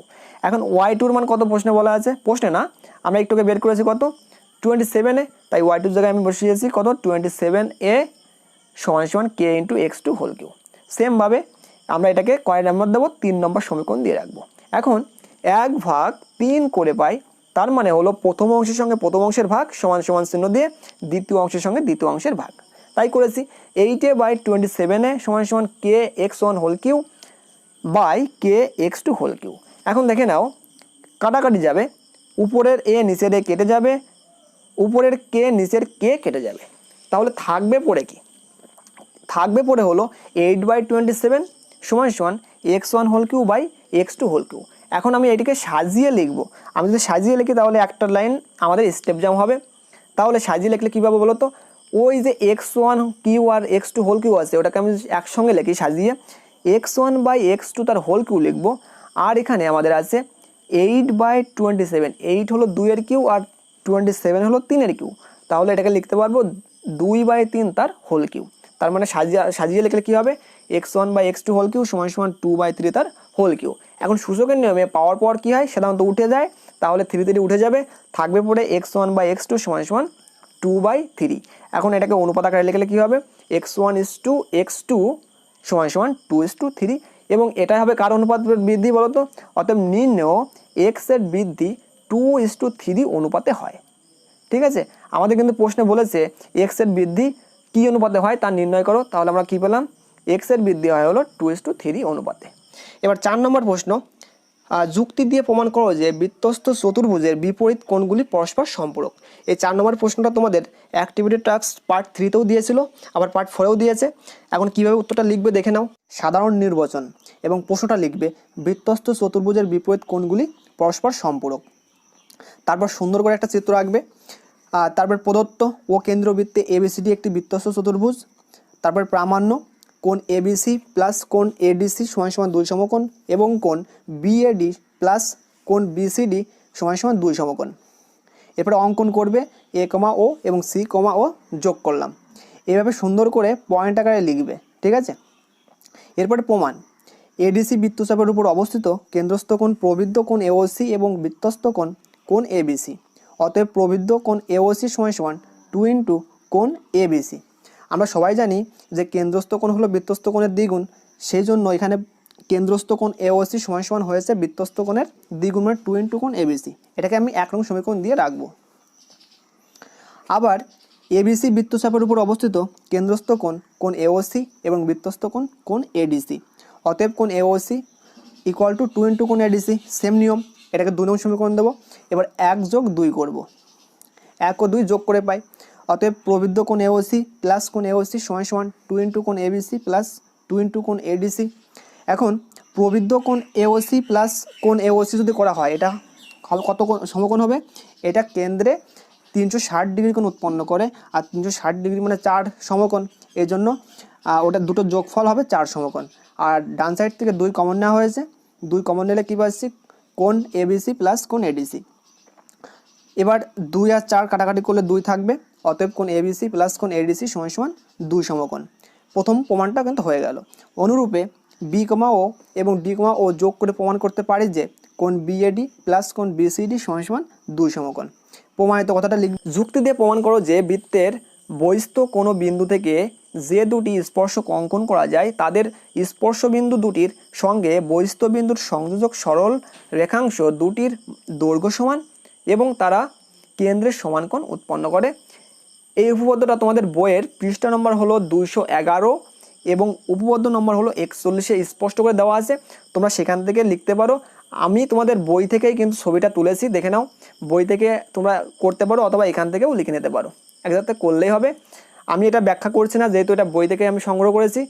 তাহলে তোমাদের বইয়ের পৃষ্ঠা হলো 211 এবং উপপাদ্য নম্বর 41 ফলো করো, তাহলে 4 দাগের প্রশ্নটার উত্তর কমপ্লিট হয়ে যাবে। তোমরা উত্তরটা দেখে নাও, এভাবে লিখতে পারো, এটা বই থেকেই করা, যেভাবে আছে ঠিক সেভাবে করবে তাহলে হবে। তোমরা কাজ করবে, প্রথমে এই যে প্রশ্নটা আছে, দেওয়া যে বৃত্তের বহিস্থ কোনো বিন্দু থেকে যে দুটি স্পর্শ অঙ্কন করা যায় তাদের স্পর্শ বিন্দু দুটির সঙ্গে বহিস্থ বিন্দুর সংযোজক সরল রেখাংশ দুটির দৈর্ঘ্য সমান এবং তারা কেন্দ্রের সমান কোণ উৎপন্ন করে। প্রথমে এই প্রশ্নটা লিখবে, তারপরে এই চিত্রটা, ঠিক আছে, এই চিত্রটা তারপরে মিডিলের দিকে আঁকবে, ঠিক আছে। চিত্র আঁকার পরে লিখবে নিচেই প্রদত্ত, মানে তারপরে প্রমাণ করতে হবে প্রমাণ, ঠিক আছে। মানে চিত্রটা ডান সাইডে তোমরা দেবে না, তাহলে কিন্তু ভালো লাগবে না দেখতে, মিডলের দিকে দেবে তাহলে ভালো লাগবে দেখতে। আশা করি বুঝতে পেরেছো। ঠিক এইভাবেই কিন্তু তোমরা উপপাদ্যটা করে নেবে। দেখে নাও, আমি লাস্ট পর্যন্ত একটু দেখিয়ে দেই, আমি এটা ব্যাখ্যা করছি না, যেহেতু তোমরা পারো। এই যে ঠিক এই পর্যন্ত করবে তাহলে কমপ্লিট হয়ে যাবে। 5-এর 1 দাগের প্রশ্ন কি বলেছে, বার্ষিক 4% সরল সুদে কত বছরে 600 টাকার সুদ 168 টাকা হবে তা নির্ণয় করো। অর্থাৎ আমাদের এটি হলো সরল সুদের অঙ্ক এবং আমাদের এই অঙ্কে কত বছরে অর্থাৎ সময় চেয়েছে। আমরা সবাই জানি সরল সুদের ক্ষেত্রে সময়কে টি দ্বারা প্রকাশ করা হয়, অর্থাৎ টি এর মানটা আমাদের দেওয়া নেই, এটা বের করতে হবে। আর বাদ বাকি সব বিষয়গুলো কিন্তু এই অঙ্কের মধ্যে দেওয়া আছে। অর্থাৎ এখানে দেখে নাও যে বার্ষিক 4% সরল সুদে, অর্থাৎ আর এর মান এখানে 4, তারপরে 600 টাকার, অর্থাৎ এখানে পি এর মান হলো 600 এবং সুদ হলো 168 টাকা, অর্থাৎ আয়ের মানটা দেওয়া আছে। এই অপশনগুলো দিয়ে কিন্তু আমাদের টি এর মানটা বের করতে হবে। এখন কীভাবে বের করবে দেখে নাও। প্রথমে লিখে নেবে দেওয়া আছে, তারপর লিখবে সরল সুদের হার ব্র্যাকেটে আর সমান সমান 4%, মূলধন বা আসল ব্র্যাকেটে পি লিখবে সমান সমান 600 টাকা, সুদ ব্র্যাকেটে আই লিখবে সমান সমান 168 টাকা, সময় ব্র্যাকেটে টি লিখবে এবং হোয়াট চিহ্ন রাখবে, যেহেতু সময়টা বের করতে হবে। যেহেতু এটা সরল সুদের অঙ্ক তাই আমরা একটা সূত্র জানি, আমরা জানি আই সমান সমান পি আর টি বাই 100। এটা তোমরা এভাবে বলতে পারো আই সমান সমান পি টি আর বাই 100, অর্থাৎ আর এবং টি আগে পিছিয়ে বললে কোনো সমস্যা নেই, যেহেতু গুণ অবস্থায় আছে। এখন প্রত্যেকটার মান আমরা বসিয়ে দেবো। এখানে আমাদের প্রশ্নে খেয়াল করো, আয়ের মান কত দেওয়া আছে 168 টাকা, তাই আমি আয়ের জায়গায় দেখো পরের লাইনে দ্বিতীয় লাইনে 168 বসিয়ে দিয়েছি। তারপরে খেয়াল করো পি এর মান 600 বসিয়েছি, আর এর মান 4 বসিয়েছি, আর টি এর মান বের করতে বলেছে, টি এর মান টি রেখে দিয়েছি, আর নিচে ছিল 100। এখন উপরের দুটো শূন্য নিচের দুটো শূন্য কেটে গেল, থাকলো পরে দেখো পরের লাইনে 168 সমান সমান আর 6 আর 4 গুণ করলে 24 হয়, 424 ইন্টু টি। এখন পরের লাইনে যেহেতু আমাদের টি এর মান বের করতে হবে, তাই টি এর সঙ্গে যেহেতু 24 গুণ আছে, তাই আমাদের বাঁ সাইডে আসলে কী হবে ভাগ হয়ে যাবে, তাই পরের লাইনে হবে 168/24 সমান সমান টি। এখন 168কে 24 দিয়ে কাটাকাটি করলে 7 বার যাবে, তাই আমাদের টি এর মান সাজিয়ে লিখলে কত হবে টি সমান সমান 7, অর্থাৎ এক্ষেত্রে আমরা কী বলতে পারবো নির্ণয় সময় 7 বছর। এটা হয়ে যাবে কিন্তু আমাদের 5.1-এর যে প্রশ্নটা আছে তার সঠিক উত্তর, অর্থাৎ 7 বছর। আশা করি বুঝতে পেরেছো। সিম্পল একটা অঙ্ক তোমরা করে নাও, এটার জন্য কিন্তু 5 নম্বর দেওয়া আছে। এখন দেখে নাও নেক্সট প্রশ্ন 5.2-এর প্রশ্ন কি বলেছে, কত টাকা বার্ষিক 5% চক্রবৃদ্ধি হার সুদে 2 বছর পরে সুদে আসলে 3528 টাকা হবে। এখানে কিন্তু চেয়েছে কত টাকা, অর্থাৎ আমাদের এখানে আসল কত অর্থাৎ পি এর মান কত সেটা কিন্তু জানতে চেয়েছে। বাদ বাকি সব কিছু দেওয়া আছে। যেহেতু এটা হলো চক্রবৃদ্ধির অঙ্ক, তাই আমাদের সময়টাকে কি ধরতে হবে এন ধরতে হবে। এক্ষেত্রে আমাদের সময় কত দেওয়া আছে 2 বছর, অর্থাৎ এন এর মান কিন্তু 2 দেওয়া আছে। তারপরে এখানে দেখতে পাচ্ছ বার্ষিক 5% চক্রবৃদ্ধি হার সুদে, অর্থাৎ এই যে 5টা দেখতে পাচ্ছ পার্সেন্ট, এটা হলো আর এর মান দেওয়া আছে। আর আমাদের সুদে আসলে অর্থাৎ স্ববৃদ্ধি মূল, এই যে দেখতে পাচ্ছ যে 3528 টাকা, এটা কিন্তু স্ববৃদ্ধি মূল বা সুদে আসলেও বলতে পারি বা স্ববৃদ্ধি মূলও বলতে পারি। অর্থাৎ আমাদের স্ববৃদ্ধি মূলটাই বের করে এটার সঙ্গে তুলনা করতে হবে। এখন কীভাবে করতে হবে দেখে নাও। প্রথমে লিখবে ধরি আসল ব্র্যাকেটে পি সমান সমান এক্স টাকা। তোমরা এখানে ব্র্যাকেটে পি লিখতেও পারো নাও পারো, আমি সুবিধার জন্য লিখে রেখেছি আসল পি সমান সমান এক্স টাকা, অর্থাৎ এক্স এর মানটা বের করতে হবে। দেওয়া আছে চক্রবৃদ্ধি সুদের হার ব্র্যাকেটে আর লিখবে সমান সমান 5%, সময় ব্র্যাকেটে এন সমান সমান 2 বছর। মনে রাখবে চক্রবৃদ্ধি সুদের ক্ষেত্রে সময়কে এন দ্বারা প্রকাশ করা হয়, আর সরল সুদের ক্ষেত্রে সময়কে টি দ্বারা প্রকাশ করা হয়। যেহেতু এটা চক্রবৃদ্ধির অঙ্ক তাই এন দ্বারা প্রকাশ করেছি। এখন আমাদের প্রশ্নে কিন্তু খেয়াল করো, এই জায়গায় অনেকের অসুবিধা হয়, সুদে আসলে দেওয়া আছে। এই সুদে আসলের আর একটা মানে হলো স্ববৃদ্ধিমূল। ক্লিয়ার? তাহলে আমাদের এই অঙ্ক থেকে স্ববৃদ্ধিমূলটা বের করে নিতে হবে, বা সুদ আসলটা বের করে নিতে হবে। যেহেতু চক্রবৃদ্ধির অঙ্ক, তার মানে লিখবো অতএব স্ববৃদ্ধি, ঠিক আছে, অতএব সমূল চক্রবৃদ্ধি লিখবো, ঠিক আছে। অতএব সমূল চক্রবৃদ্ধি সমান সমান আমরা সূত্র কি জানি, পি ইন্টু 1 + r/100 উপরে এন, সাইডে লিখবো টাকা। ক্লিয়ার?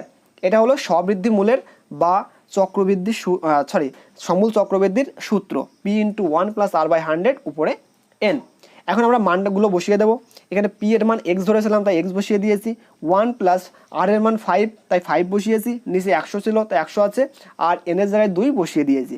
এখন 5 আর 100 কাটাকাটি করলে কত হবে, 5 20 তে 100 হয়, তাই আমি 5 এবং 100 কাটাকাটি করে নিচেই 20 লিখেছি।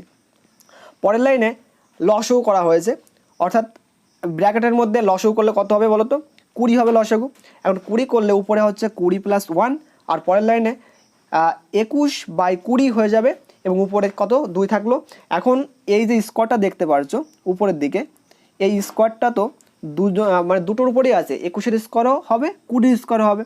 তাই আমরা পরের লাইনে লিখেছি যে এক্স ইন্টু 21-এর স্কোয়ার কত 441, আর 20 স্কোয়ার কত 400, তাই আমরা লিখেছি এক্স ইন্টু 441/400 টাকা। আমরা এটাকে সাজিয়ে লিখেছি, তাহলে উপরে এক্স গুণ ছিল তাই লিখবো 441x/400 টাকা। তাহলে আমাদের এটা কি বের হলো বলো তো, এইটা হলো আমাদের সমূল চক্রবৃদ্ধি বের হলো, বা এটাকে আমরা অন্য নাম কি বলতে পারি, সুদ আসল বের হলো। আমাদের প্রশ্নে কিন্তু এই সুদ আসল কিন্তু দেওয়া আছে, খেয়াল করো, এই সুদ আসল কিন্তু দেওয়া আছে 3528 টাকা, প্রশ্নে এটা দেওয়া আছে, কিন্তু আমাদের বের হয়েছে হলো 441x/400 টাকা। ঠিক আছে? তাহলে আমাদের আমাদের দুটো সুদ আসল এক করতে হবে, অর্থাৎ আমরা কি বলতে পারি, প্রশ্ন অনুসারে 441x/400 সমান 3528। ঠিক আছে, দুটো সমান করে দিলাম। এখন পরের লাইনে আর গুণ করা হয়েছে, তাহলে 441x সমান 400 ডান সাইডে গেলে গুণ হয়ে যাবে, যেহেতু নিচে আছে, তাই কত হলো 3528 × 400। পরের লাইনে যেহেতু এক্স এর সঙ্গে 441 গুণ অবস্থায় আছে, তাই আমাদের সমান ডান সাইডে গেলে কি হবে বলো তো, ভাগ হয়ে যাবে। দেখো ভাগ করে দিয়েছি, পরের লাইনে 441 নিচে চলে এসছে। কাটাকাটি করলে দেখো 3528কে যদি 441 দিয়ে কাটাকাটি করা হয় 8 বাদ যাবে, অর্থাৎ এখানে আমাদের পরের লাইনে কী পাবো, অতএব x সমান 8-এর সঙ্গে 400 গুণ করলে 4টা 32 আর 2টো 0, তার মানে 3200 হয়ে যাবে, অর্থাৎ x এর মানে এখানে কত 3200, অতএব নির্ণয় আসল 3200 টাকা। এটুকু লিখলেই কিন্তু আমাদের 5 পয়েন্ট যে 2-এর প্রশ্নটা আছে তার সঠিক উত্তর হয়ে যাবে। যেহেতু আমাদের উত্তর চেয়েছে কত টাকা, অর্থাৎ আসল বা মূলধন চেয়েছিল, আর আমাদের এক্ষেত্রে আসল বা মূলধন বেরিয়ে গেছে 3200 টাকা, এটা হয়ে যাবে কিন্তু সঠিক উত্তর। এই ছিল তোমাদের 50 নম্বরের অঙ্কের টোটাল উত্তর। আশা করি তোমাদের ভিডিওটা ভালো লেগেছে। যদি ভালো লাগে লাইক করো, আর যদি খারাপ লাগে অবশ্যই ডিসলাইক করে কমেন্ট করে জানিও। ধন্যবাদ সবাইকে ভিডিওটা সম্পূর্ণ দেখার